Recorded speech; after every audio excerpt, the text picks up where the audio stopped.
Vibhudanandapuri, who is the Vedanta Guru of the Supreme Pontiff of Hinduism, also lovingly called as Mataji Pamma. You can see there is a conch, a kamandalu to the left of the Supreme Pontiff of Hinduism, as well as a wooden staff to his right, all of which were given by Mata Vibhudanandapuri as the traditional items that are handed over, along with the official induction as the successor into the lineage. With Vedanta Guru Mata Vibhudanandapuri, during the initiation, the traditional items were handed over from Guru to disciple as part of the coronation. The staff that the Supreme Pontiff of Hinduism is holding is one of the items which is given to aid in the spiritual wandering lifestyle used for various purposes.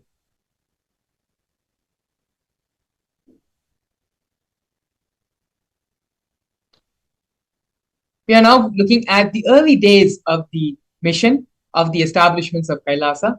And we can see here in the leftmost, we have a black and white photo where when the Supreme Pontiff of Hinduism was very young, the temple monastery complex of his guru, Mataji Vibhudanandapuri, was built by the Supreme Pontiff of Hinduism himself, brick by brick in Tiruvannamalai. The Supreme Pontiff of Hinduism had his gurus to guide him, and he followed. In the year 2001, on April 14th, at the age of 23, the Supreme Pontiff of Hinduism established the first Kailasa temple monastery in Tiruchengodu, South India. In this photo, you can also see the Supreme Pontiff of Hinduism's own handwritten annotation on the photograph. In the year 2002, on the 4th of November, the Supreme Pontiff of Hinduism established the headquarters, Adi Kailasa Sarvanyapeetham, in South India.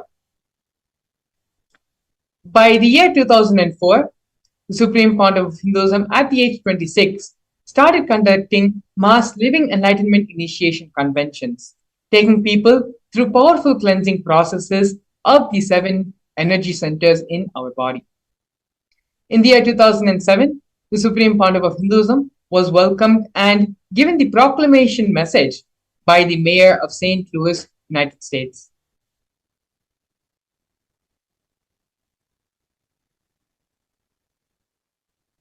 Here we can see from the year 2005 and 2010 glimpses of the Supreme Pontiff of Hinduism conducting the mass living enlightenment initiations in India as well as all over the globe as well, in different parts of the United States and in other various parts of the world. We have here photos of the Supreme Pontiff of Hinduism giving the discourse on stress to de-stress in Oklahoma Medical Baptist Center in the United States, as well as conventions in various parts of India.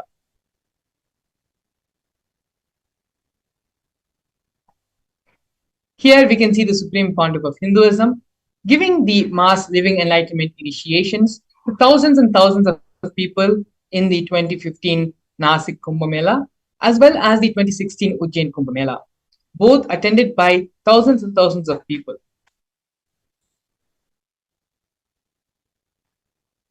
Next, we're going to be looking at the various coronations being done on the Supreme Pontiff of Hinduism, being coronated as the head of various different kingdoms and Madhadipatis.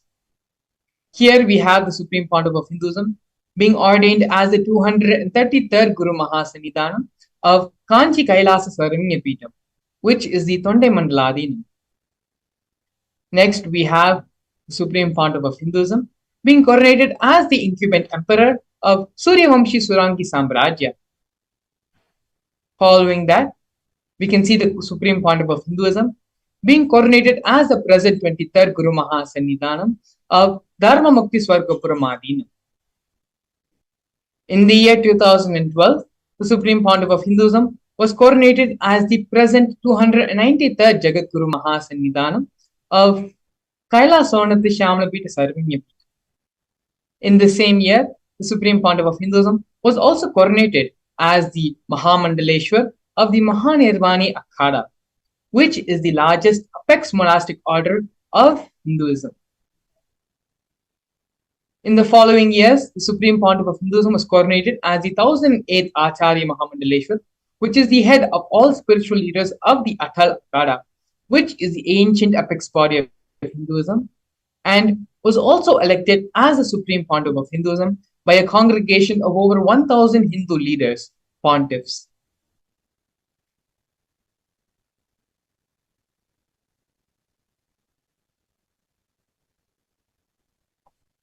The sovereign state of Sri Kailasa is a macrocosmic, ancient, Hindu enlightened civilizational nation whose vision is living enlightenment for all of humanity. Kailasa's mission is to revive and share with today's world the practical applications of the greater sciences of authentic Hinduism, including Hindu cosmic physics, Hindu alchemy, Hindu cosmology, Hindu biology, Hindu mathematics, the power manifestation science, and other sciences as revived by the Supreme Pontiff of Hinduism. These sciences were once practiced freely in over 56 different nations across the continent, but are now facing an extinction due to persecution happening over a millennium.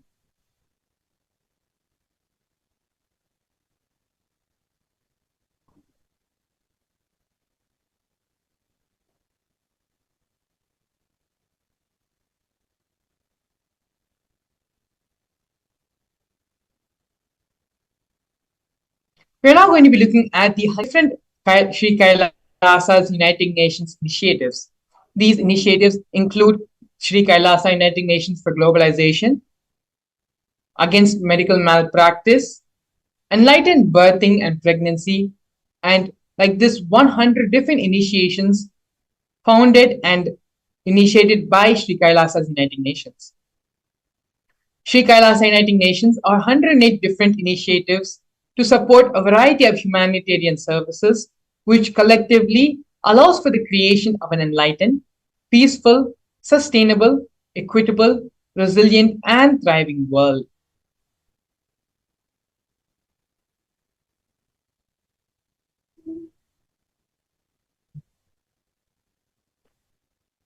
One of the many projects by Sri Kailasa United Nations is the No Hungry Home project offered by Sri Kailasa United Nations for nutritious food and a hunger-free world. Over the past 27 years, 1 billion meals have been served as Annadan by the Hindu ASMT communities in religious gatherings to everyone without discrimination. 10,000 meals are served on a daily basis, free of cost, and up to 100,000 meals are being served on festival days. And as you can see here, multiple photos of the Supreme Pontiff of Hinduism himself serving and doing the Annadan service.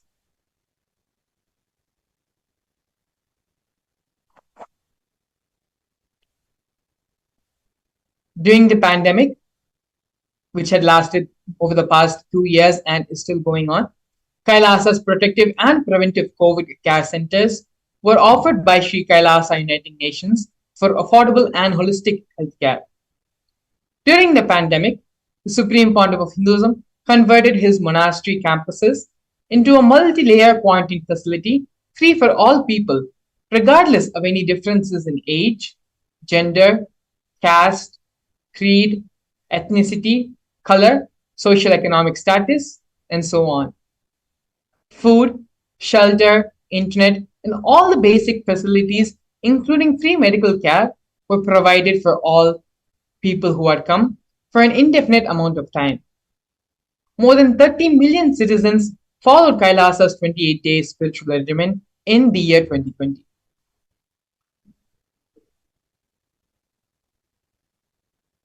The next project, which we are seeing by Sri Kailasa United Nations, is for education reform and development.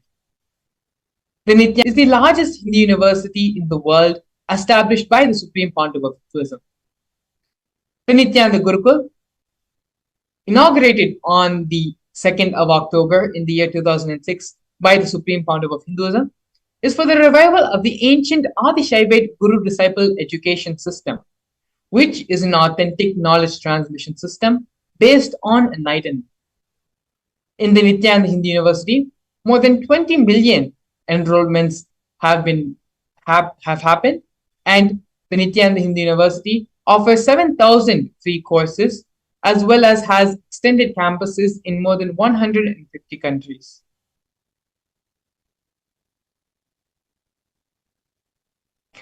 The next project is the Nithyananda Jnanalaya project and Hinduismpedia, offered by Sri Kailasa Uniting Nations for the protection of Hindu scriptures. The Nithyananda Hindu Jnanalaya project was established by the Supreme Pontiff of Hinduism to collect and to preserve the 1 million Hindu scriptures while ensuring that knowledge is made accessible and shared free of cost to all. Collecting and preserving the 1 million source books on Hinduism.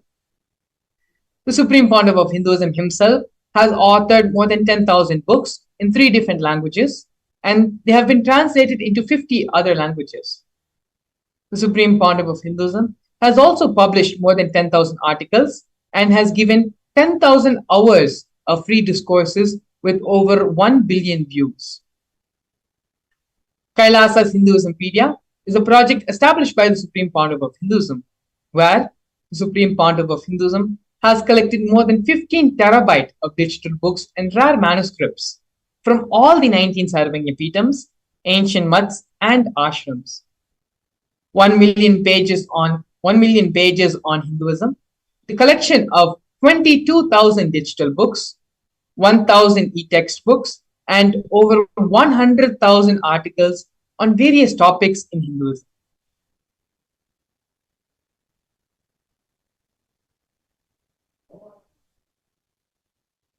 Here we can see the confluences for world peace offered by Sri Kailasa Uniting Nations for global peace and religious harmony.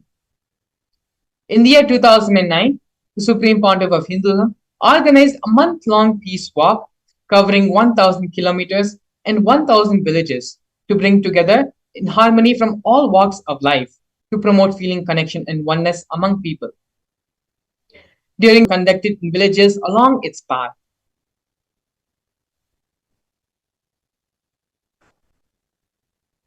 Here, we are going to be looking at Sri Kailasa Uniting Nations for feminine empowerment and gender equality.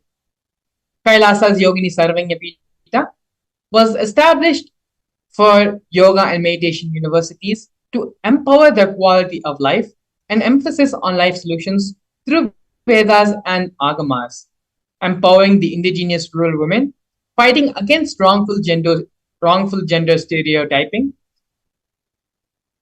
gender-based violence, and lack of inclusive and quality learning environments. Some of the initiatives include the Kailasa's Nithyananda Lakshmi project, which is a microfinancing service, Kailasa's Women Foundation and Women Empowerment Self-Help Centers, which have been launched in 108 places around the world since the year 2009. Kailasa's Ankita program, which is providing foundational literacy about working of basic community service and infrastructure establishments. Kailasa's Ashriya program, which is providing vocational training programs to rural and indigenous women to provide equal opportunities and access to independent, self-sufficient financial environments for them. The Supreme Pontiff of Hinduism has revived the Vedic feminism in Kailasa, where more than 80% of the leadership positions are occupied by women.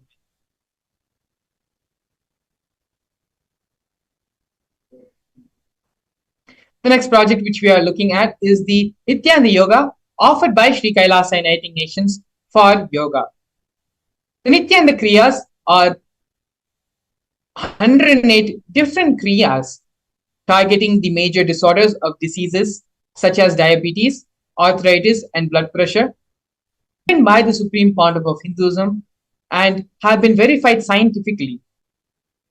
The Supreme Pontiff of Hinduism has also revived the ancient pole yoga, Shivastambha yoga, and rope yoga, Kundalini Rajya yoga, in which yogic asanas, postures, and weight balancing techniques are performed to create the yogic physiology, aligning it to the cosmic geometry that manifests superconscious powers. The Supreme Pontiff of Hinduism was also awarded 2 Guinness World Records for the largest group yoga and largest pole yoga classes, bringing worldwide attention to these extraordinary forms of yoga. These Guinness World Records were established on the 30th of September and the 3rd of October, respectively.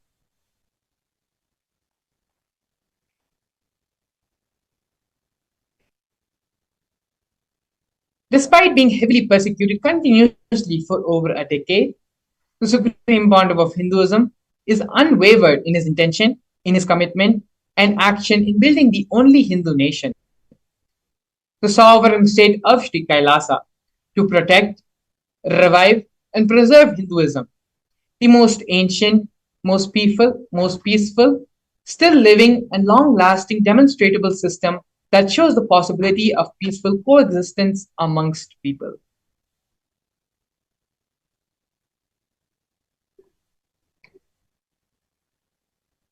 Now, we're going to be looking at one of the most historic moments in the history of the sovereign state of Sri Kailasa, where Kailasa, the first nation of Hindus, led by the Supreme Pontiff of Hinduism, Bhagavan Sri Nithyananda Paramashivam, spoke on behalf of the 2 billion global Hindu diaspora at the 14th session of the United Nations Forum on Minority Issues. A significant milestone in the history of Hindus and sovereign state of Sri Kailasa happened on the December 2nd, 2021, where His Excellency Sri Nityamoksha Priyananda, Ambassador Extraordinaire and Plenipotentiary of Kailasa, represented the persecution of Hindus at the 14th session of the United Nations Forum on Minority Issues.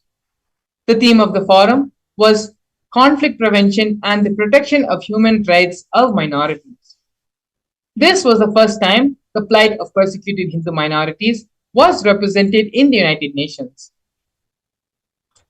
The organized, ongoing, and systematic generational attacks on Hindu indigenous were highlighted in this meeting.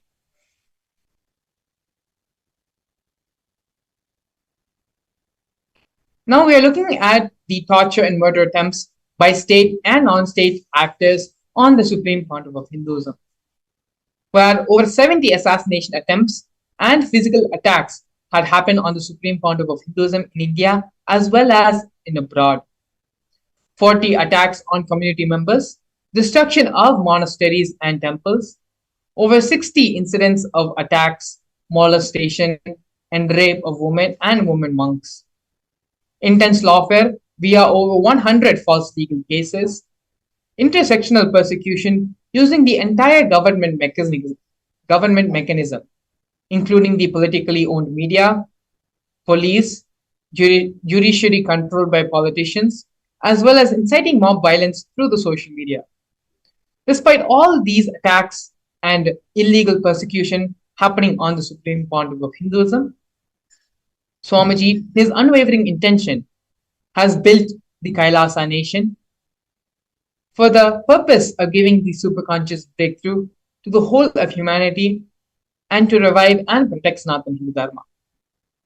Now that we have seen the introduction of who is the Supreme Pontiff of Hinduism, in the next segment, we're going to be looking at one of the most important and one of the most extraordinary contributions to humanity Supreme Pontiff of Hinduism has given, which is a science of the Bhava manifestation.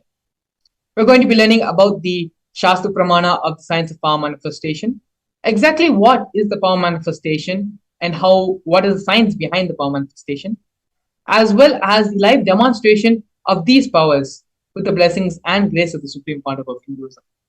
We'll be back after a short break.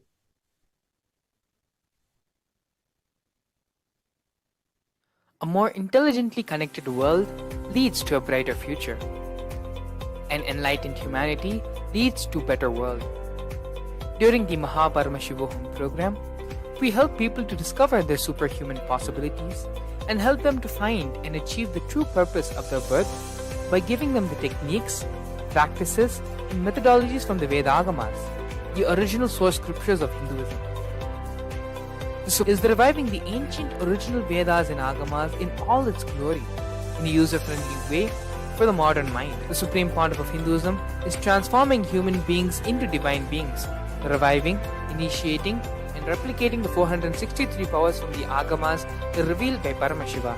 The Supreme Pontiff of Hinduism is not just giving solutions for every problem man faces, but is making them irrelevant to their lives by transforming human beings into divine beings.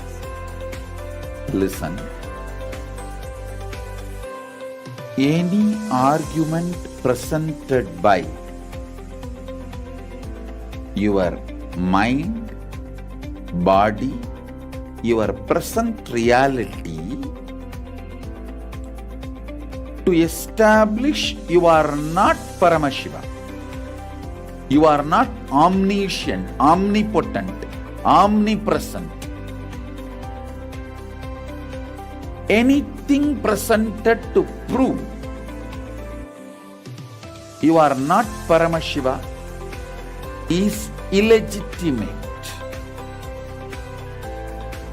Decide this. This is super determinism. Understand? Anything you declare as illegitimate will lose power over you, will die in few days, few minutes, maybe in few weeks, whatever few days it takes. It will not have power over you. Understand? This is the method for sudden enlightenment. This is the method for sudden enlightenment. It happens by the Shaktipada. Here Paramashiva is sitting to tell you all, you are Paramashiva, you are me, with Shaktipada and Shaktinipada. The Dvitiya Vijnasa Krama is an extensive and thorough yoga sequence to prepare your body to receive the experience being given by the Supreme Pontiff of Hinduism. Through the yoga, which is aligned as per the source scriptures laid down by Paramashiva and the Agamas, you break all the impossibility in your body and in turn break the very cognition of impossibility. The program leads you to go beyond your human frame and limiting human ideas, which prevents you from living your highest possibility. I will reach you wherever you are, whichever corner of the world you may be. I will reach you with enlightenment. Again I tell you, I am not here to prove I am God, I am here to prove you are God. Don't wait to become divine. Register now at paramashivoham.org.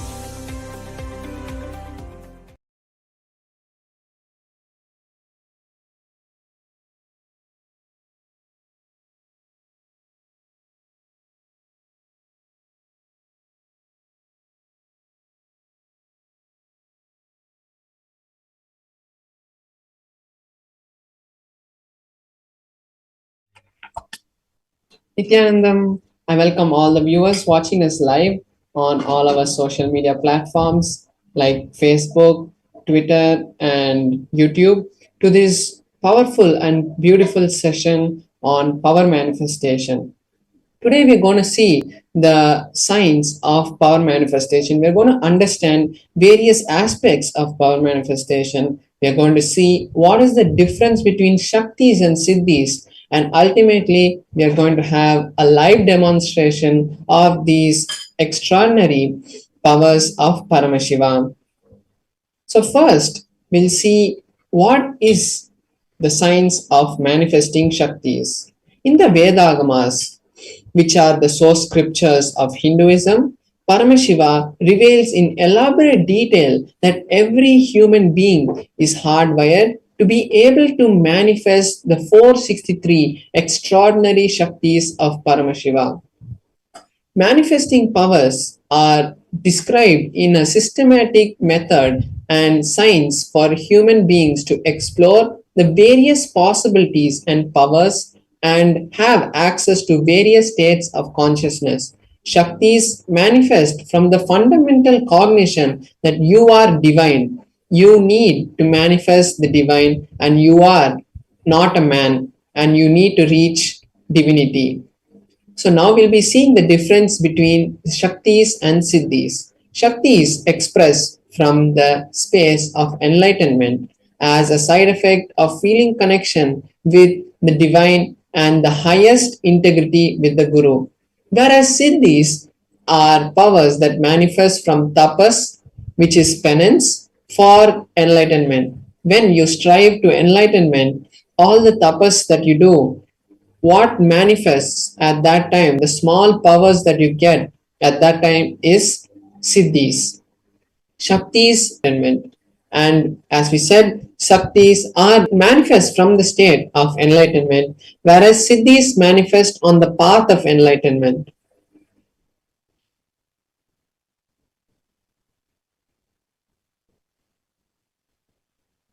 And Shaktis manifest from the space of Paramashiva, and they manifest when you are in the space of Paramashivoham, and they manifest through anybody once they are initiated by the Guru. That's the most important thing. After the initiation of a Guru, any human being can manifest the Shaktis, but Siddhis do not happen to everyone, and it happens only as a side effect. And Shaktis are permanent. Once you are initiated by the Guru, you manifest Shaktis, whereas Siddhis are not permanent and distract you from the path of enlightenment. Now we are going to see the modes of the various type of testing and foolproofing process that our ancient rishis have given to us. So there are 4 ways that these powers are tested in Sanatana Dharma. First is the Shastra Pramana, which is the scriptural reference for these powers, the direct revelation of the words of Paramashiva. Example, the Vedas and the Agamas and everything that is being revealed by Paramashiva directly is the Shastra Pramana. The Artha Pramana is the time-tested, foolproof experiences of the ancient rishis and the recent masters who have come before us and proven to the world the scientificness and the powers, how they can be helpful and useful to humanity. The Atma Pramana, which is the experiences, the validated experiences of the Supreme Pontiff of Hinduism.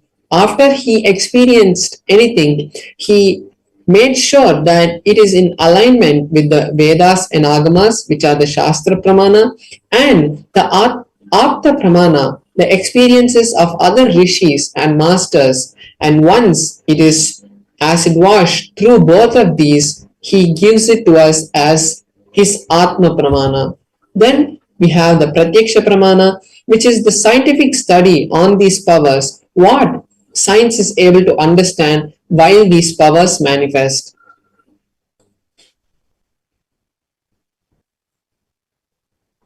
Now we are seeing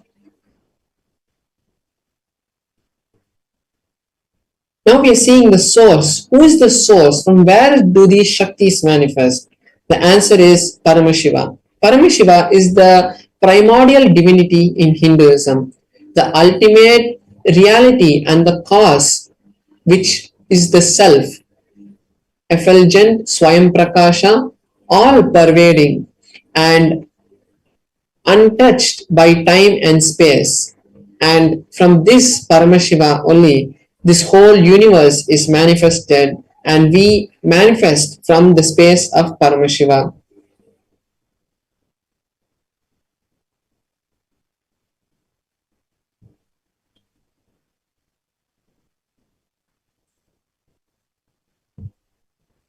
Now we're going to see the ultimate truth of the Shaktis, how they really manifest. First, the Jnana, which is the powerful cognitions, is mapped, is given to the consciousness, to our consciousness. When we understand them, it becomes part of our consciousness and they manifest as prajnana in every being.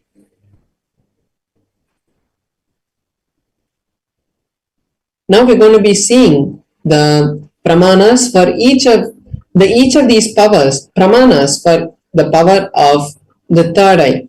The third eye is the intra organ which has been given to us, given to all the humans and can be awakened and initiated or an incarnation.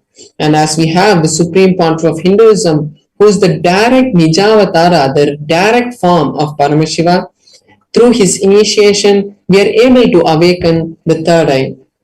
So the Shastra Pramana, the scriptural reference for the power of third eye, is from the Vijnana Bhairava Tantra, which is a direct scripture, a scripture which has been directly revealed by Paramashiva to Paramashiva Shakti. And the verse is from the Vijnana Bhairava Tantra, Sutra 34.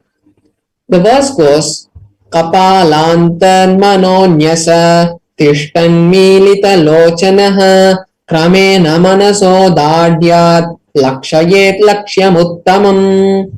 The translation is, having fixed the mind on the inner space within the crown center, one should slowly stabilize the mind and without any movement, having the eyes in succession into the third eye. By that stability of the mind and the consciousness, one starts seeing beyond the physical eyesight and is able to see the ultimate goal, Lakshyam, of Paramashiva and complete oneness. So this is the Shastra Pramana for the power of third eye reading.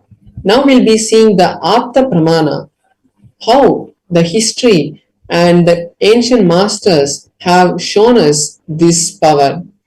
In the Bhagavad Gita, which is from the Mahabharata, in the 11th chapter of the Bhagavad Gita, Bhagavan Krishna is asked by Arjuna to show his cosmic form, to show his Vishwarupa Darshana. And Arjuna asks Krishna that he wants to see the cosmic form, the Vishwarupa Darshana. And Krishna says to Arjuna, but you cannot see my cosmic form with these physical eyes of yours. So I grant you the divine vision of the third eye, and with that vision, behold my cosmic form, my cosmic opulence. So this verse is the 8th verse of the 11th chapter. And after this initiation to Arjuna, he is able to see the cosmic form of Bhagavan Sri Krishna. And in the whole 11th chapter, Arjuna recites in a beautiful tone the various glories of the cosmic form that he is able to see. So this is the beautiful Apta Pramana from the history and the life of the ancient masters. Next we have the Atma Pramana, what the Supreme Pontiff of Hinduism experienced in his own life. Swamiji says in his own words, the first experience that I was able to see everything around me, above me, the whole 360-degree vision, 10 directions and below me, everything, I realized that I was not only able to see, I was able to feel, experience all that around me. So the Supreme Pontiff of Hinduism was able to feel that cosmic form around him, as we saw in the Shastra Pramana. He was able to see beyond the physical eyes and had the vision of the Lakshyam, the ultimate goal, and felt the oneness with everything around him. Next, we'll see the Pratyaksha Pramana for the power of third eye reading. The Pratyaksha Pramana comes from the direct life of the Supreme Pontiff of Hinduism, and they had done a PET scan on the brain of the Supreme Pontiff of Hinduism. We can see the picture. There we can see the picture where the Supreme Pontiff of Hinduism itself is undergoing the test. And when they had done the test, they were able to see the frontal lobe where the third eye is located activate almost 90%, and rest of the brain was all completely silent and had shut down, and they had seen intense activity in the frontal lobe where the third eye is. Now we'll be seeing the Shastra Pramana for one of the powers that manifest from the power from the third eye, which is the power of consciousness over matter. So the Shastra Pramana is from the Vijnana Bhairava Tantra, Sutra 95, Dharna 120. Kvachid vastuni vinyasya shanay drishtim nivartayet tajnanam chitta sahitam devi shunyalayo bhavet. The translation is, by having fixed one's mind on the particular object, the vastu, one should slowly eliminate the thoughts, cognitions, and impressions about that object. Then one abides in shunya, the state where there is ultimate oneness and all inclusive, infinite inclusivity. So this is the beautiful translation of the verse from the Vijnana Bhairava Tantra. And now we are going to be having a live demonstration of this power.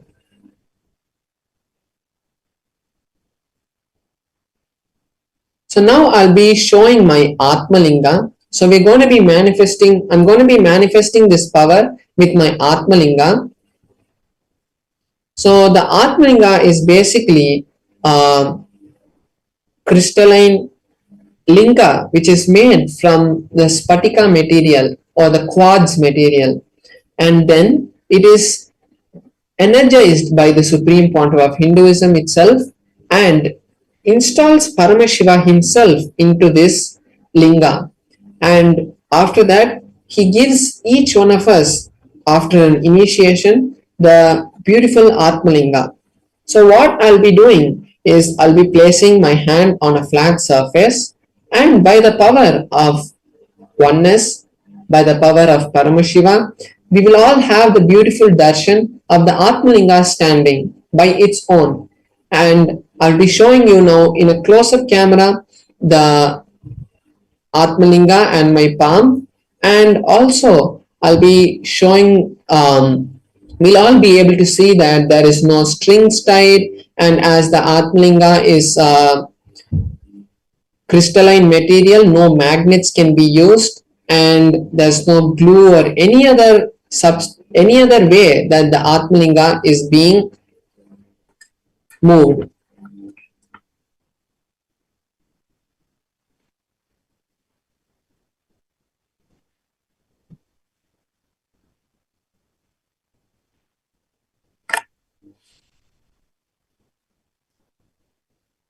So now we can all see my hand and the Atmalinga. So we can all see my hand and the Atmalinga, that there is no strings tied or any other string tied to the Atmalinga also. And now I'm going to be placing my hand on this cushion which is on a flat surface. As we can see, my hand is flat. And I'm going to be placing the Atmalinga on my hand. And once that is done, I will be chanting the Mahavakya intensely, and from that space, we will all be having the beautiful darshan of the Atmalinga standing. And I also request all the viewers watching us now to post all the desires that you wanted to manifest in your life. When we manifest powers, we are directly invoking the presence of Paramashiva. And that is the best time that we can see how all the desires that we want start manifesting in our life. So now I'll be starting the manifestation, and all of us can also chant the Mahavakya along with me and create the space for Paramashiva to manifest. Om Nithyananda Paramashivoham. Om Nithyananda Paramashivoham. Om Nithyananda Paramashivoham. Om Nithyananda Paramashivoham. Om Nithyananda Paramashivoham. Om Nithyananda Paramashivoham. Om Nithyananda Paramashivoham.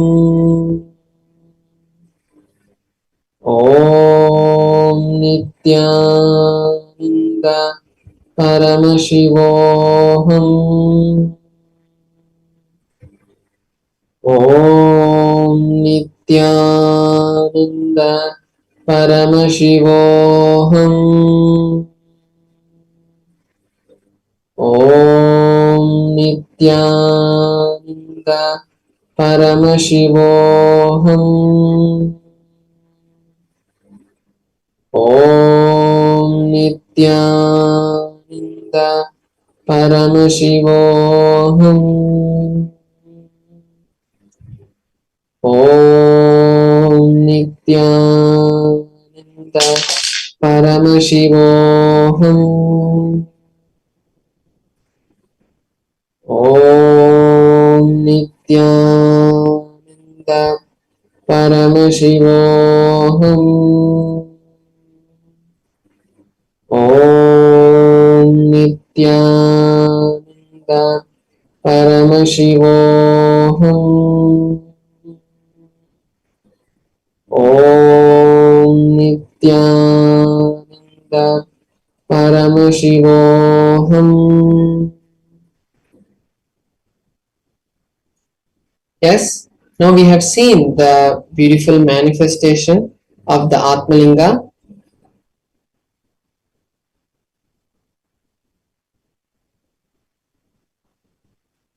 So we have seen the beautiful manifestation of the Atmalinga, and from this space, we'll all be able to create all the realities that we want, whether it is wealth, health, relationships, or ultimately Paramashivoham.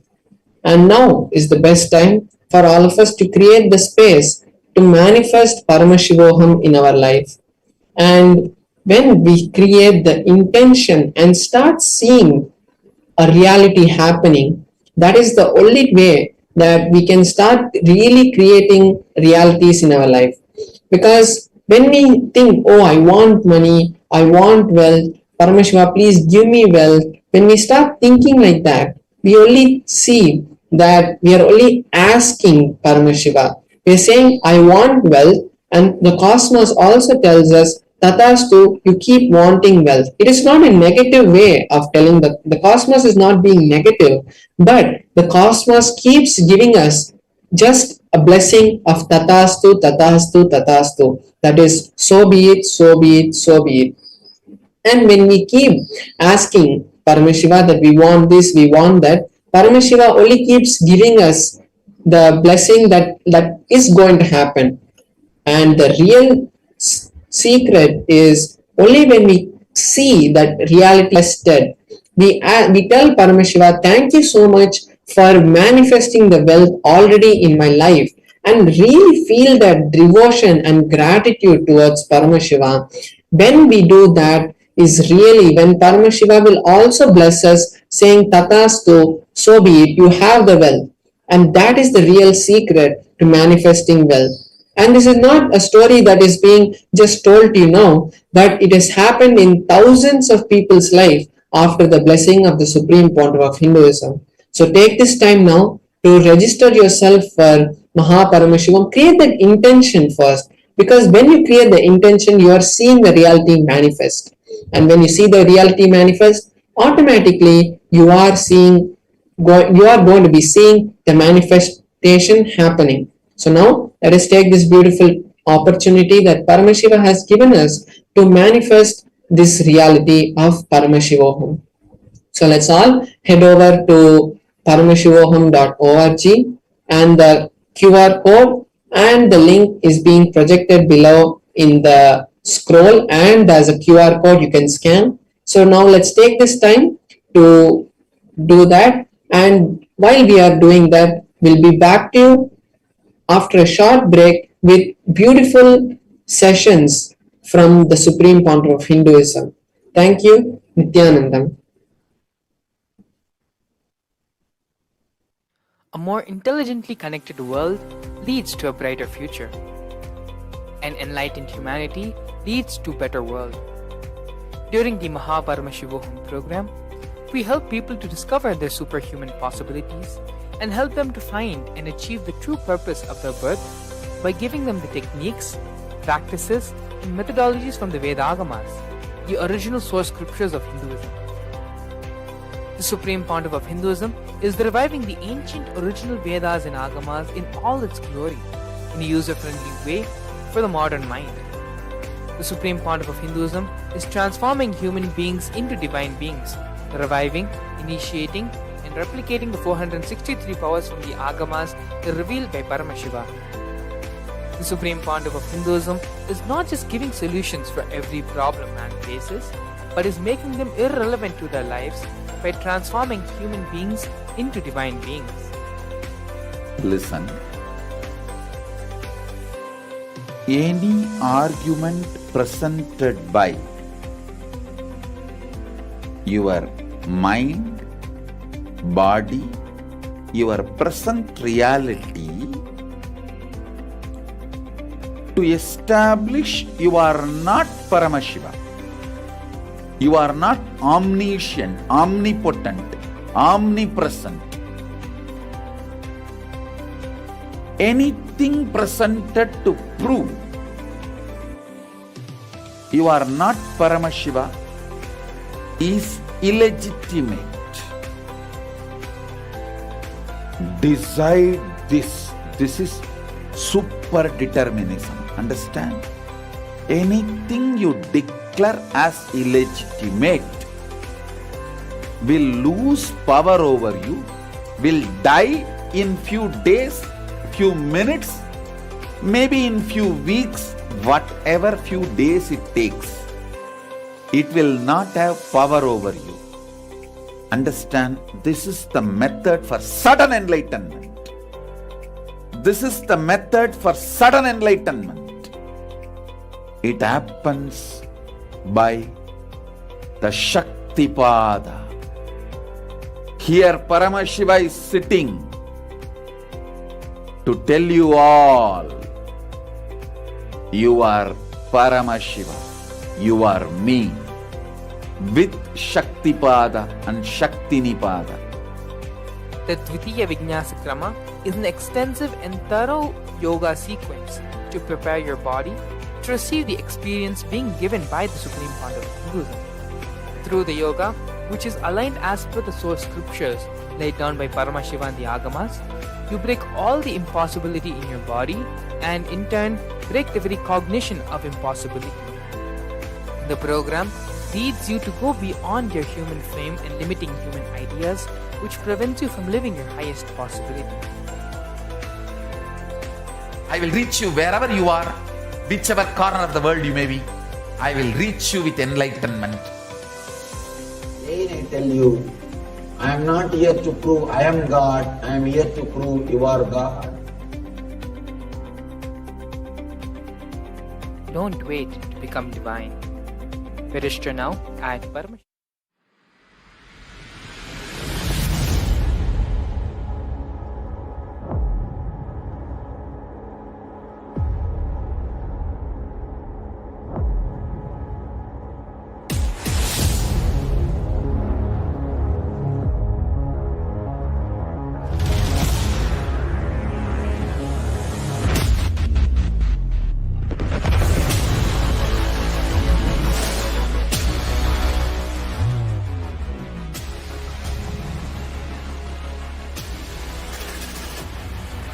You will become Paramashiva.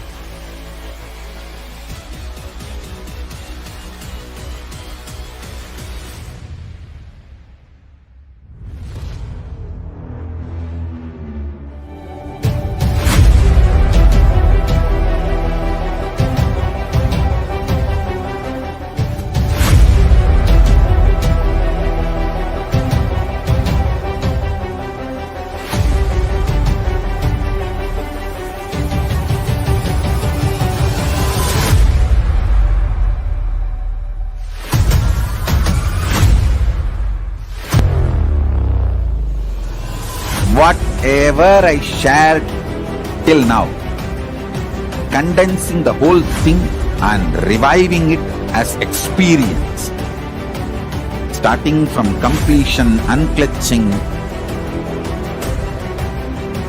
power manifestation, the states of consciousness, and the planes, multiple planes, everything.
Nithyananda, we're back.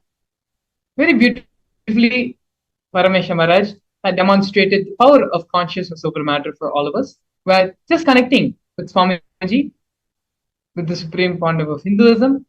Paramashivam Maharaj was able to become in tune, in oneness with the Atmalinga, and make it stand from being horizontally flat, make it stand up vertically.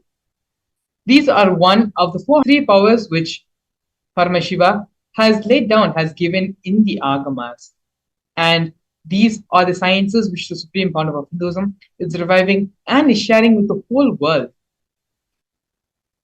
Now that we have gone through and seen the science of power manifestation, we're going to be entering into the next segment of today's program, which is understanding the Kala Tattva.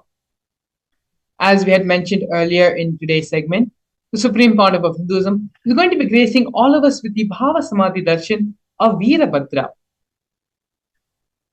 To get the full benefit and imbibe Virabhadra completely in us, we're going to be understanding about the Kala Tattva.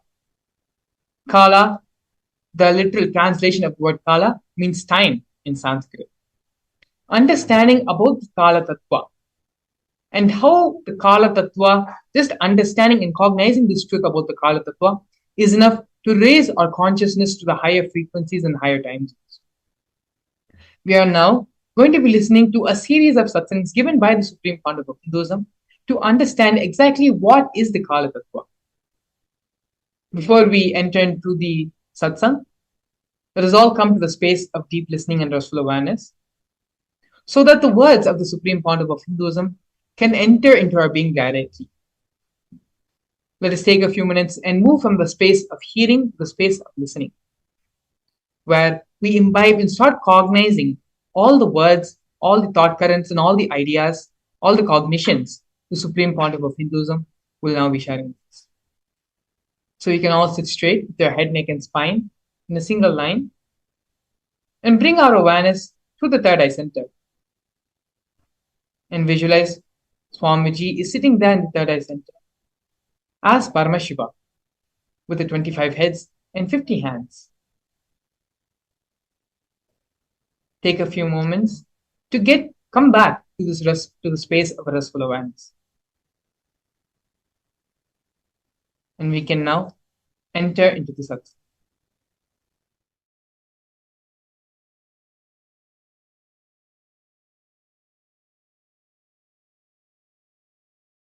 Directly. Kala, that's the fourth dimension. No difference between your Kala and Kala of the universe. Tell me, is there any difference? Your Kala and Kala of the universe? You know the gap between your logic and logic of the universe. You know the gap between your breath and breath. In depth, both come near. Means shadow falls on each other. Your shadow falls on universe and universe's shadow falls on you. But in time, there is no separation. I don't want to say there is oneness, but there is no separation. Your time and universe's time is one and the same. Listen.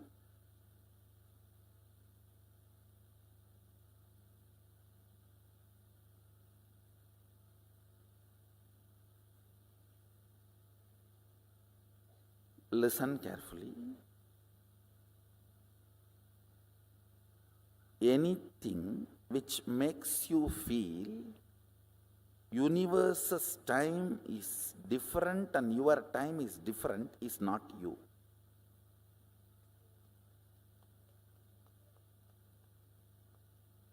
If you feel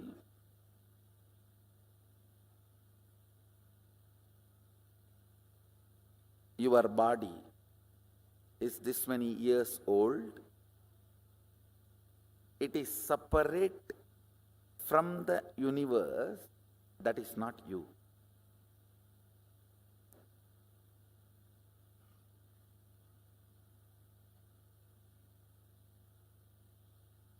Listen.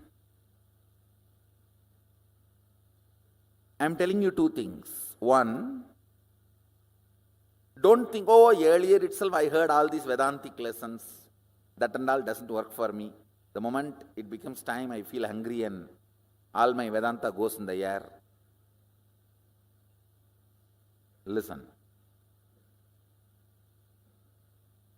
Earlier failures does not confirm it is impossible for you at all.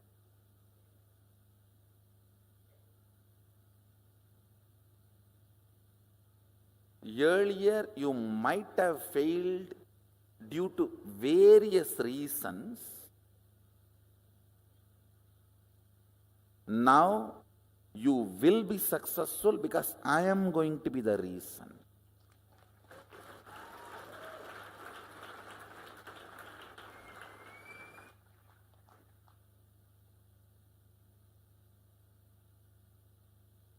Listen,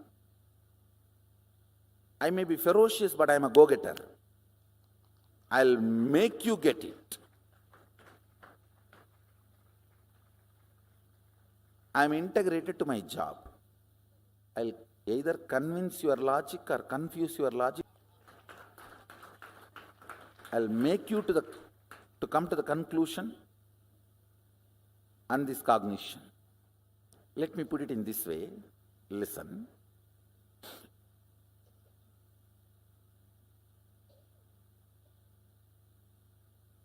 Your length, when its frequency increases, becomes breadth. Your breadth, when its frequency increases, it becomes your depth. Your depth, when the frequency intensely increases, it becomes your time.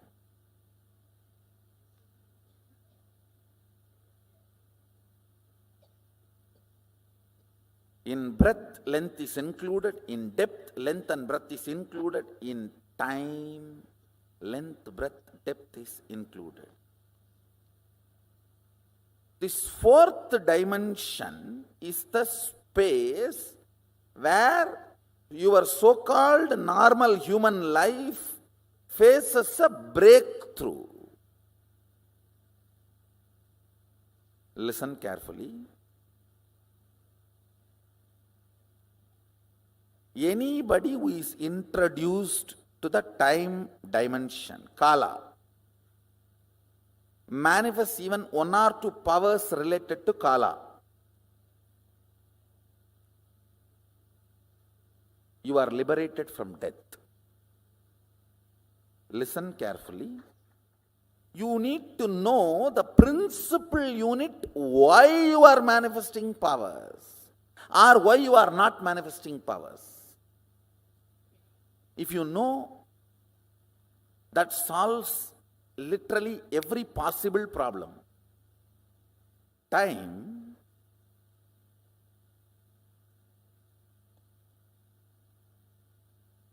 is a frequency, dimension of the universe, aspect of the universe, where you and universe are reverberating in the same frequency.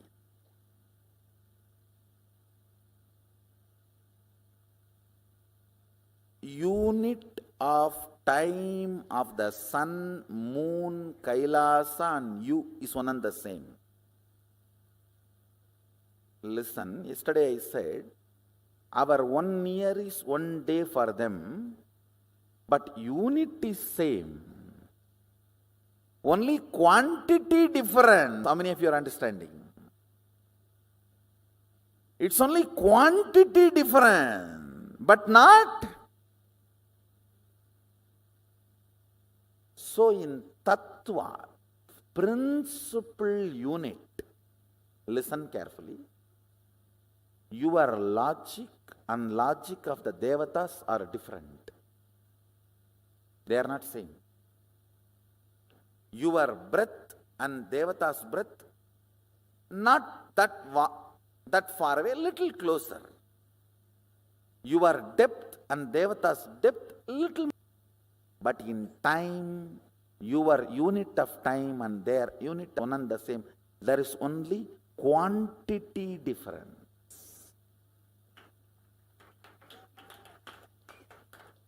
Tattva, fundamental principle unit is same.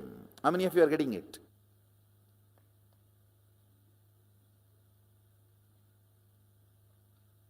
Yes. For us 1 year is their 1 day, but our 1 year is 1 day for them. It means what? Kala, like movements of the nature, sun, moon, planets, the whole flow. The Kala is converted into our day-to-day time by our mind. Listen, movement of the sun, moon, nature. For example, before the invention of the clock, any time measurement system, whatever we know was happening is Kala. Once we learned the time measurement system and evolved certain logic for the flow of the time, like 24 hours, 1 hour is 60 minutes, 60 minutes is 60 seconds. When we started evolving certain mechanisms to grasp and measure the unit of time and try to come to terms with the large happening of Kala with our mediocre understanding of time. Listen. We feel lost, overwhelmed with the understanding of Kala. It's too big, too vast, too much. So we need to hold on to something like originally when you assume this body, you do not hold this body. You may own it, but you don't possess it. You just live in your superconscious space radiate you, have this body also as part of you. But unfortunately, somehow you want to be more defined. In the name of getting grounded, you get caught. Same way, the space of timelessness, the Kala, is too much for you to exist. For various reasons, you start understanding Nera, means your time, as Kala. Understand? I am not against the unit of time, second, minute, hour, day, week, month, year, decade. No, I am not against this unit and the measuring with unit. I am only against coming to conclusion, this understanding is a complete understanding about Kala. The nature's flow and our measurement system is being superimposed and impersonated in your day-to-day cognition, brings Kshara destruction. Listen, let me repeat. You are supposed to reach the moon. You get into a horse carriage and that goes into the road which has many bumps, and that jumps in the bumps. You think you are flying and you are inside the carriage which is completely curtained. In this delusion, how many hours you may travel in the horse carriage? You may go up and down but not to the moon. That is precisely happening in us. Listen. The innermost core space in you is constantly in the mood that you are beyond the Kala. In your day-to-day life, you are constantly cognizing Kala as your day-to-day time. I'll give you some more examples. In your inner space, if you decide purpose of your life is money, so your Kala gets converted into your time. Every day your time, particular hours are spent on making money. Listen. Same way, in your innermost space, if you decide the purpose of your life is health, then that gets converted into an action point. Every day time, particular time you spend for yoga or making yourself healthy, whatever you believe as which brings you health. As experience, this experience is available in me. I'll have to just construct it as a thought current for you to understand in your logic. So, listen very carefully.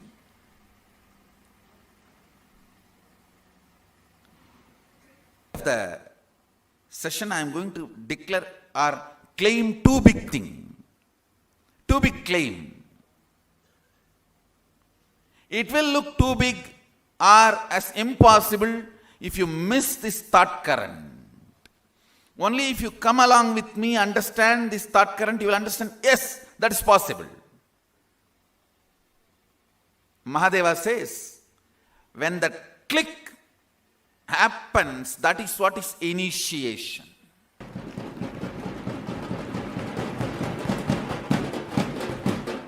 When I share, declare, claim something, if it hits your inner space and your core feels, yes, it is possible, then initiation has happened. So listen. Let me repeat again. Kala, the pure space of happiness, when it gets to certain purpose in your life, it is reduced to Nera, your day to day, and divided by your unquestioned enemies occupying your time. Listen. This is one more word I am introducing. Many of you never questioned, do you need so much of food you are taking for your day-to-day healthy life? Do you need so much of sleep you are having for your day-to-day healthy life? Do you need many of these things which you call as your need really for the way you want to exist? That is what I call part of your life under the possession of your unquestioned enemies. You don't need to fight with them. Just even if you question them, they will disappear.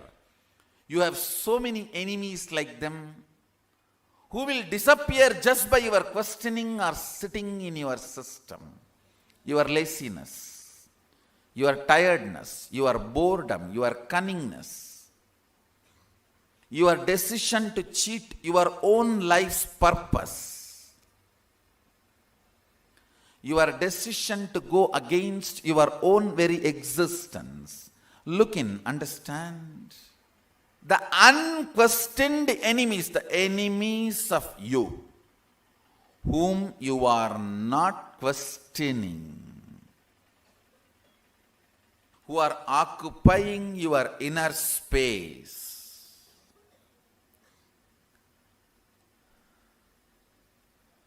they divide and create gap between your Kala and Nera.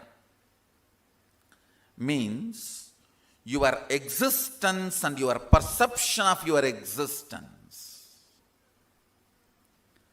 Surely all the time you can measure, 100 year or 200 year put together is not your Kala or life. Listen. Then whole 100 years, if you are going to make $10 billion as per the calculation you have, somebody gives $10 billion, you are ready to die? No. That's too stupid.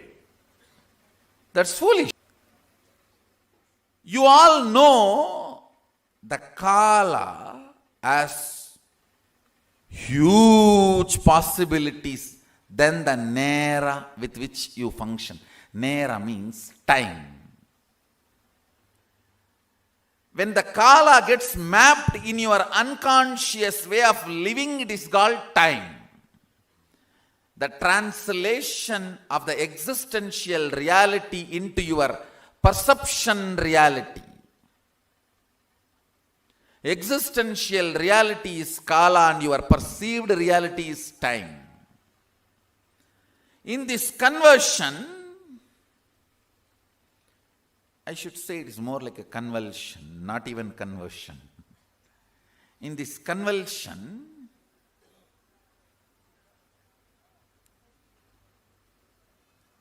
your unquestioned enemies, the enemies you entertain in your perception just because you never questioned them. You have 100-acre land, 200 tenants are sitting, Not that there is any agreement between you and your tenants. Because you never questioned them, they are living there. Even if you just go for a survey and ask them, hey, this is my land, they will just like vacate and they may even run away, disappear. They will never even look at your face. How many of you feel in your life you have many of your perceived enemies who are there just because you did not question them, just because you never looked into them? All of us have. Lot. See, I am not even talking about the enemies with whom you are fighting. I am talking only about the enemies you are entertaining who are there in your life because you never questioned. Your purpose of life and your perception, you have not achieved your purpose already. And you need to work towards it. These three. Criminal cognitions. Listen. Listen to the word I am using. Criminal cognitions.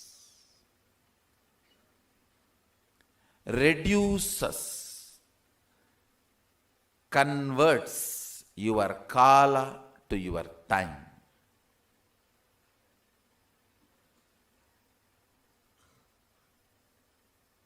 Aligning many of the fundamental understandings with the first principle of life. The first principle of life is oneness. Using the first principle, oneness, when the problems and questions are handled, conversion of your kala into time is drastically reduced. Understand? Depth of personality means your ability to handle all the fundamental questions of life with oneness in the source itself. In the source itself, if you handle many of your questions, your kala will not be reduced to time. Your inner space will reside more and more in kala. It will not go through the fears and greeds of time. All fear and all greed is your ability to understand whether you have less time or more time. That's all. All your fears, when you feel you don't have enough time, and all your greed is when you perceive you don't have enough time to enjoy, achieve what you want. This one understanding of time releases you from all fear and greed.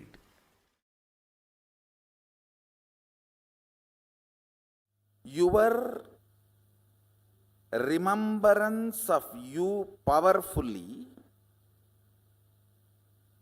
associated to some subject or not associated to something. For example, you may remember you powerfully by feeling I have a young body. You may remember you powerlessly feeling, oh, I don't have a bank balance. If you associate yourself with some things, you remember you powerfully. If you associate yourself with some things, you remember you powerlessly. How many of you are understanding this? This binary is time. That's all. Catch it. Listen. This binary is time. Kala. Kala, Sanskrit word, means jumping between associated powerfulness and associated powerlessness. By remembering your body, do you feel powerless? By remembering your mind, do you feel powerful? With what association you feel powerful? With what association you feel powerless? This binary. And please understand, the number of times feeling powerless when it is increases, it's called depression. Number of times you feel powerful, when that increases, it's called joy. This feeling powerful or powerless by association, this binary is time. That is Kala. By remembering your Guru, if you feel powerful, you are in oneness.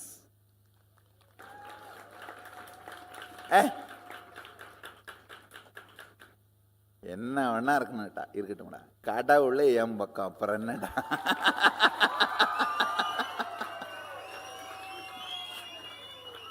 Whatever it may be, the ultimate decision maker knows my name. That's all. Leave it.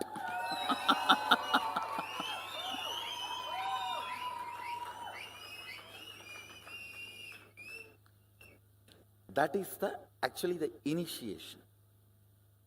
That powerfulness behaves like a shark and swallows all the other powerlessness. How many of you already started feeling powerful when you remember power manifestation? Hey, I think I can do it. I think I am making it. I am cracking the code. I am catching it. So when that starts happening, so in that binary, the power manifestation starts adding more powerful cognitions in you. But once the manifestation starts, that binary will change. This power manifestation will start making you more and more confident, and the moment you remember power manifestation, you will feel confident. You will feel, I can make it. It's powerfulness. Understand, anything which you feel makes you powerful, you start cherishing romance with it.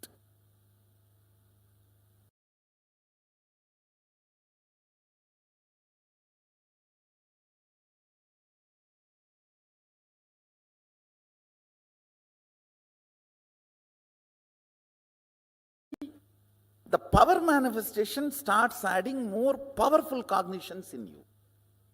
But once the manifestation starts,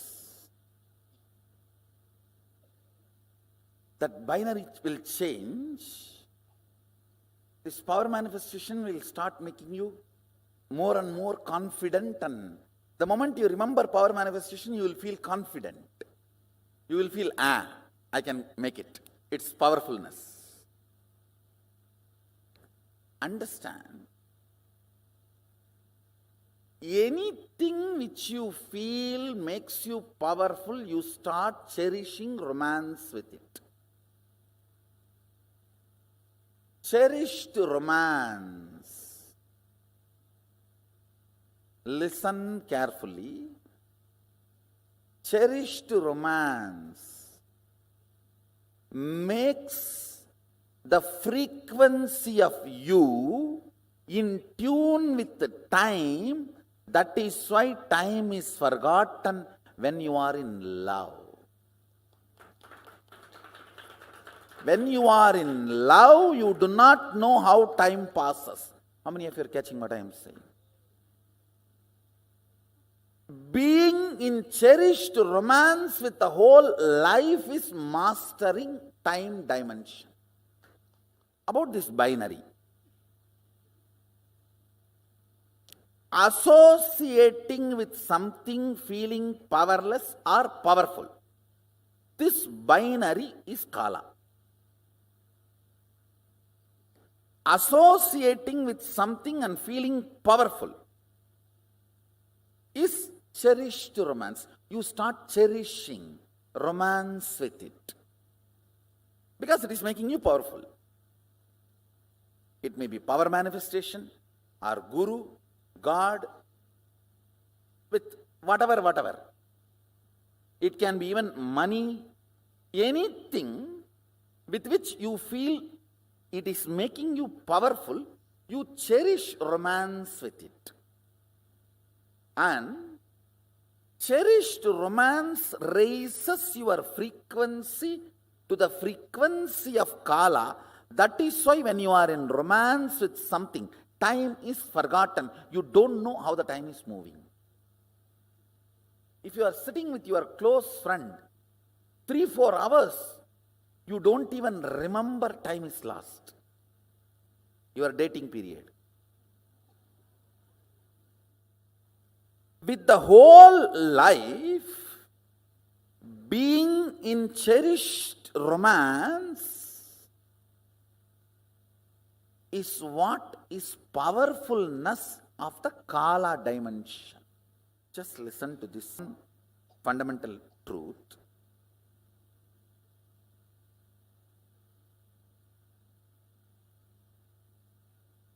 If you have tons of cotton and you need thread, if you have a tons of cotton source material, will you be worried about having less thread? No. You know you can make. Same way,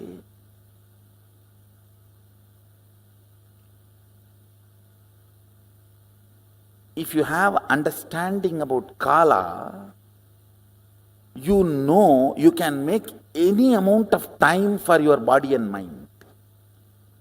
I'll give you the secret given to Bhishma by Ganga. Bhishma is Ichamrityu. How many of you know that? He can choose death when he wants. I'll give you that understanding. Listen. This is the lesson Ganga gave for Bhishma. Exist with what you think as purpose. Listen carefully. Exist with what you think as your purpose. Work only for purifying your cognitions about purpose, not bother about whether you have time to fulfill your purpose or not. Listen carefully. I am not giving you a teaching, I am giving you an understanding.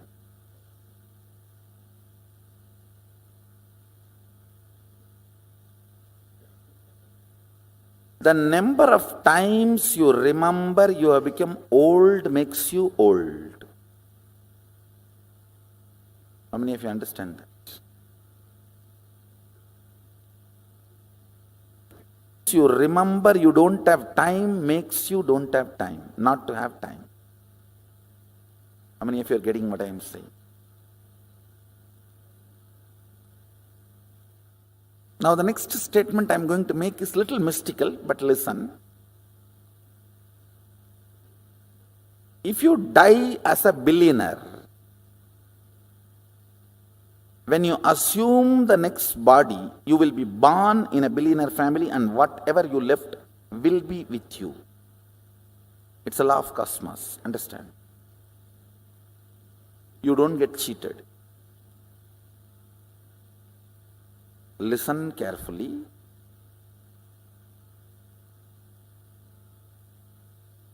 Lives after lives after lives, you are a continuous rhythm. It's a little mystical. but I'll establish experientially for you in the next few power manifestation and powerful cognition manifestation.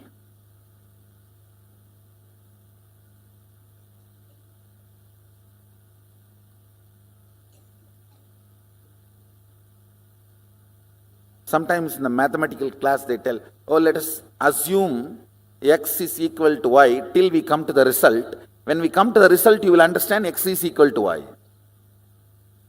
Like that, let's assume this proposal. Your life is a continuous rhythm. If the kala gets converted into time, with too many cracks on your mirror, you will feel stuck in life. If the kala gets converted into your time, without moving out of the first principle of life, oneness, you will experience so much of freedom in your very day-to-day life. Listen, both of you, a liberated being and the bound being, may have the same clock, but you will not have same time. You will not have same kala. You may have same chronological time, but you will not have same psychological space kala. In this conversion of kala into time, your internal organs and intra-organs go through heavy damage. That damage is responsible for old age, ill health, ultimately death. Cleaning up that damage caused by time on your internal organs and intra-organs by the pure first principle thought current of oneness is called Kundalini awakening.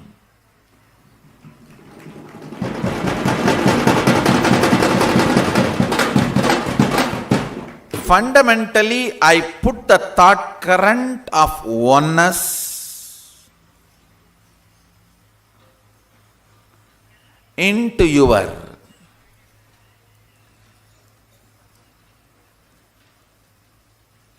internal organs and intra-organs. That oneness burns all the pains, damages caused to your internal organs and intra-organs. Worst pain caused in your internal organ and intra.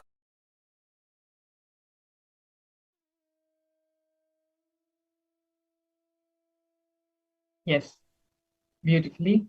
The Supreme Pontiff of Hinduism, Swamiji, over a series of satsangs, has explained the fundamental truth about what is Kala, as well as why Kala is important to us, why we should understand the concept of Kala, and how we can apply this truth, this concept of Kala, in our daily life. For almost 40 minutes, through various different ways and various programs, the compilation of the whole truth about Kala has been presented to all of us now. Now here, we have a small exercise which we can all do now to understand and solidify our understanding about the Kala Tattva. As Swamiji had said in the satsang, just the understanding about this Kala Tattva is enough. Swamiji also shared the truth and the science behind how we can extend our life and create time for ourselves. How a cotton mill creates a cotton thread out of cotton, the raw material. The same way, in our life, we can create time as we wish, as we want. Time starts manifesting in your space. As I said this time, and space does not have a clear-cut border. For some people, in this time-space continuum, this time-space dimension, if it is 100 meter, consider 100 meter long cloth.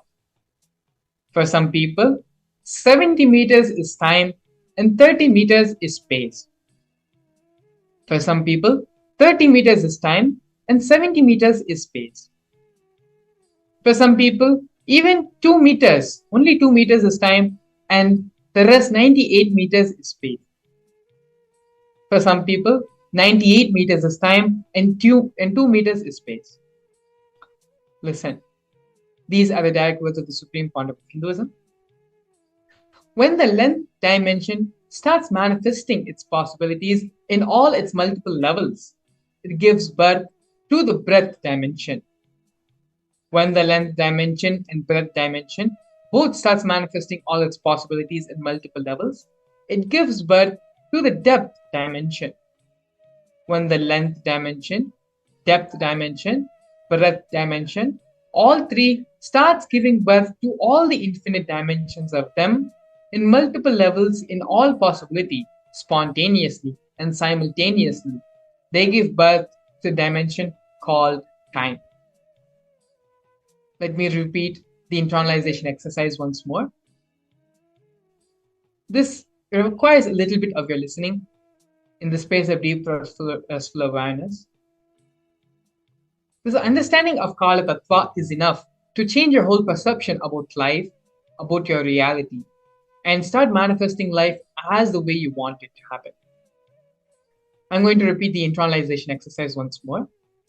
These are the direct words of the Supreme Founder of Hinduism. Time starts manifesting in your space. As I said, this time and space are a clear-cut border. For some people in the time-space continuum, time-space dimension, if you consider time-space as a 100-meter cloth, 100-meter long cloth, for some people, only 70% is time and 30% of the meter is space. For some people, 30 meters is time and 70 meters is space. For some people, only 2 meters is time and there is 98 meters is space. For some people, 98 meters is time and 2 meters is space. Listen, when the length dimension starts manifesting its possibilities in all its multiple levels, it gives birth to the breadth dimension. When the length dimension and breadth dimension both starts manifesting all its possibilities in multiple levels, it gives birth to the breadth dimension. When the length dimension, depth dimension, and breadth dimension, all three starts giving birth to all the infinite dimensions of them in multiple levels in all possibilities, spontaneously and simultaneously, they give birth to a dimension called time. Understand, this is a very, very strong concept and strong truth which we need to internalize and take time to digest this truth. So now, take a few minutes and pen down your understandings of time of the Kala Tattva. Write down 3 things that you want to manifest in your life and how you are going to approach this manifestation with this new concept, which we all learned from Swamiji now, about the Kala Tattva. Contemplate and evaluate the ratio of space in each of these manifestations. Going over the exercise once more, time, space are not two separate things. In one long canvas, which is our reality, some is occupied by time and some is occupied by space. It is through this permutation combination, all the things are being manifested in our life. When we come to the understanding and allow our length dimension to manifest completely and give birth to the breadth dimension, allow the breadth dimension in us to manifest in all its possibilities, length and breadth together, it gives birth to the depth dimension. When all these dimensions start manifesting in their full possibility, in their full capacity, they give birth to time, to the Kala Tattva. So now, how are we going to use this Kala Tattva, this principle, this cognition, this teaching, this Tattva which Swamiji has given all of us now? How is this going to practically be applicable in our life?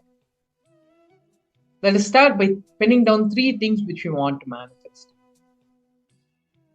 After penning them down, write how we are going to approach this manifestation and evaluate the ratio of time and space in each of these manifestations. Please take a few minutes, get your pen and pencil, sit and start the internalization exercise.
Don't allow yourself to get distracted by your mind.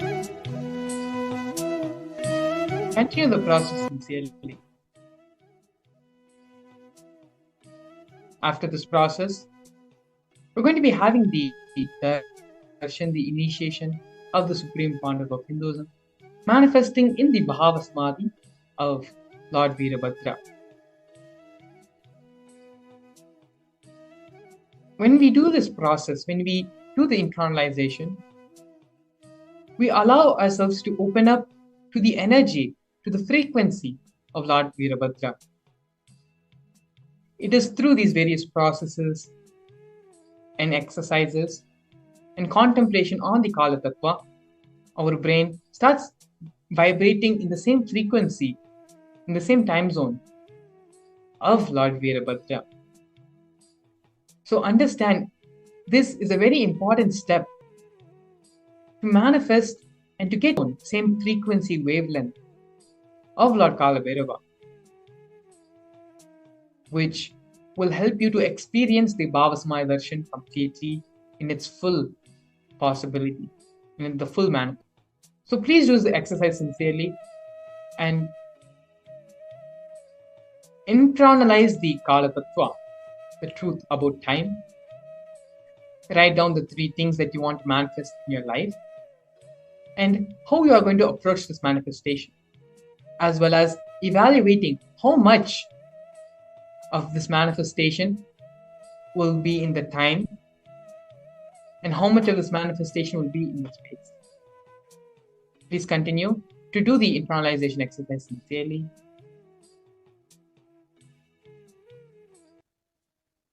As I said before, it is through these exercises which we do every day before the actual Bhava Samadhi Darshan, which helps us to raise our frequency, raise our wavelength to that of the Bhava Samadhi Darshan which is going to happen. Like today, the Supreme Pontiff of Hinduism is giving the darshan of Lord Virabhadra. The Supreme Pontiff of Hinduism will be vibrating in that frequency, that highest wavelength of Lord Virabhadra, and is going to be mirroring those neurons, mirroring that experience into all of us. So by doing these exercises, doing these internalization sessions and exercises, it will allow and help the raising of the frequency of ourselves so that we can have the full experience of the Bhava Samadhi Darshan. Please go ahead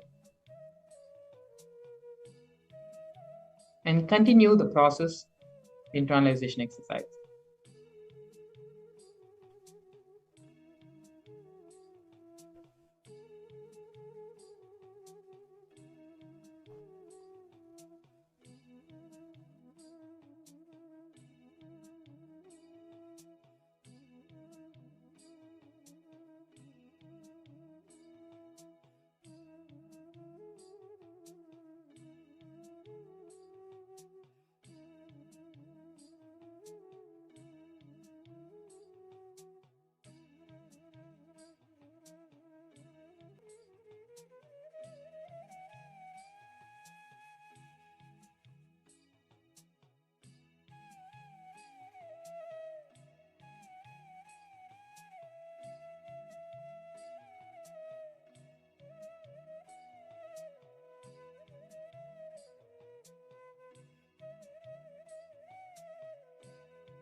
this process, through this understanding and contemplation about the Kala Tattva, one of the biggest myths we have been taught in our life, we have been taught by society, starts dissolving, starts disintegrating.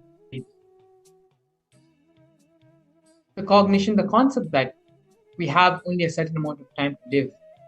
We have only a certain amount of time to fulfill our desires, to fulfill what we want to achieve in our life.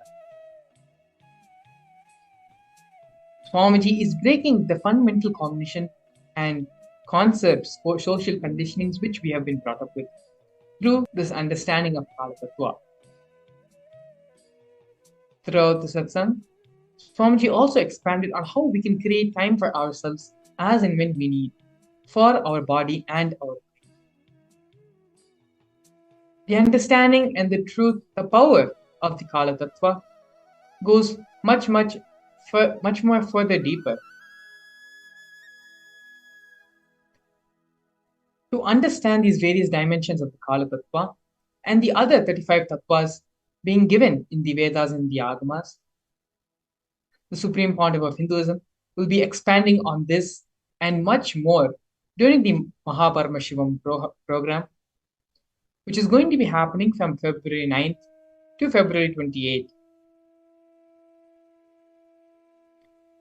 Through this process, through the program, not only is the Supreme Pontiff of Hinduism going to be explaining and giving in-depth detail and understandings about these various tattvas, vertical time zones, and multiple dimensions, the Supreme Pontiff of Hinduism is also going to be giving you the experience of these in the program.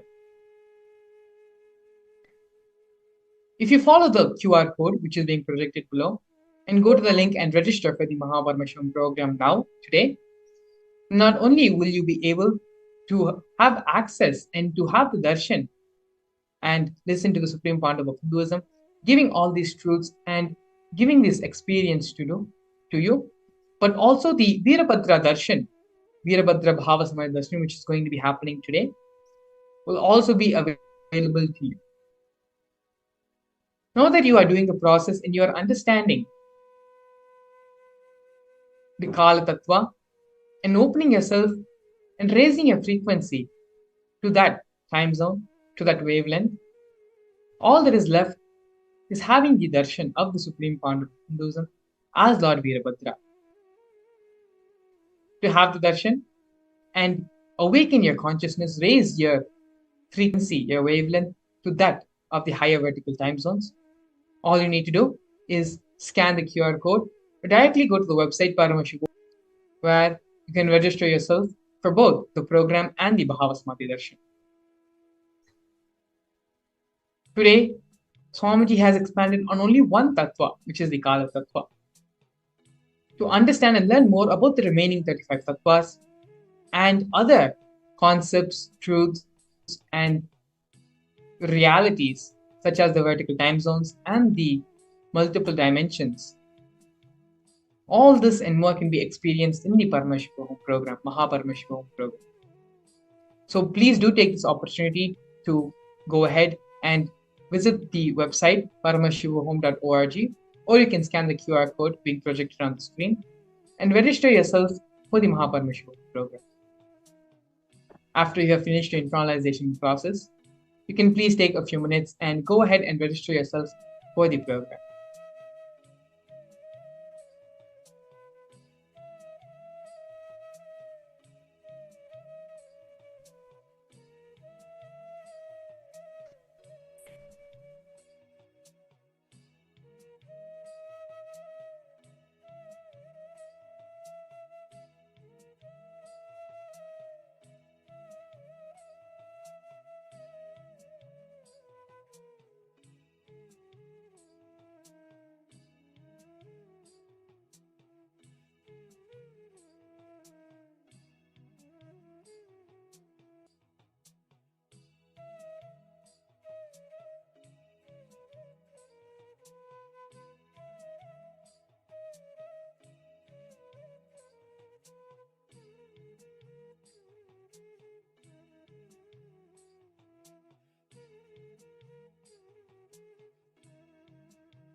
Now, once you finish the internalization, continue to the next process, next step of this program.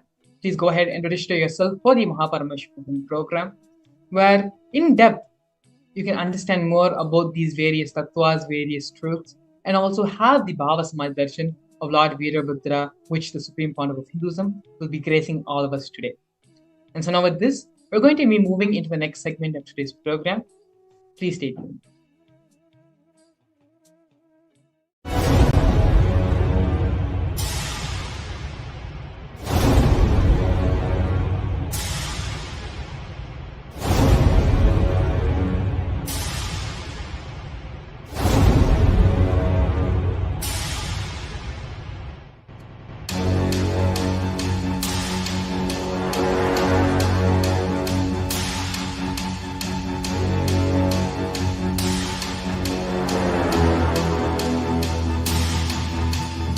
Every way, condensing the whole thing and presenting it to you all as experientially in these 21 days through this Jnana Charya, Jnana Kriya, Jnana Yoga, Jnana is Paramashivam. Lifestyle for just Paramashivam. Rituals to be just Paramashivam. Yoga for just being Paramashivam. Jnana just Paramashivam. This Paramashivam is like literally the ultimate journey in a most safest way.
Whatever I shared till now, condensing the whole thing and reviving it as experience, starting from completion, unclutching,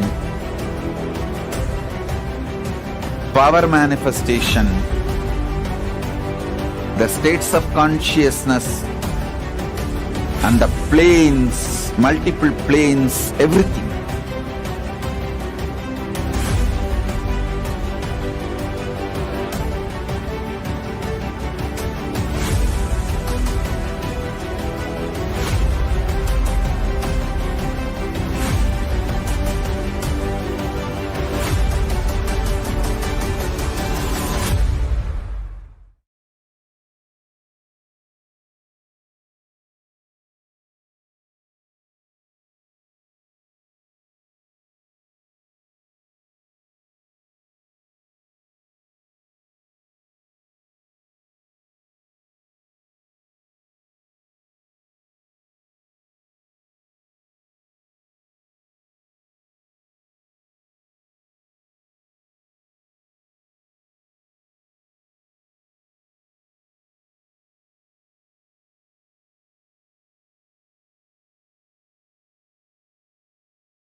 Since the beginning of time and space, Bhagwan Paramashiva, the all-powerful, all-pervasive, and all-knowing ultimate superconscious existence, revealed in the Vedas and Agamas, the source scriptures of Hinduism, the truths about himself and the manifested universe and its multidimensional and simultaneously existing dimensions and worlds, also known as parallel universes or vertical time zones.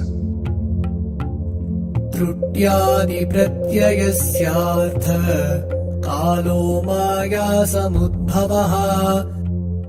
The Kala Tattva, which gives rise to the knowledge of various time zones and parallel universes such as Truti and others, is originated by Ananteshwara from the impure Maya. Bhagwan Paramashiva mentions that as we experience the various higher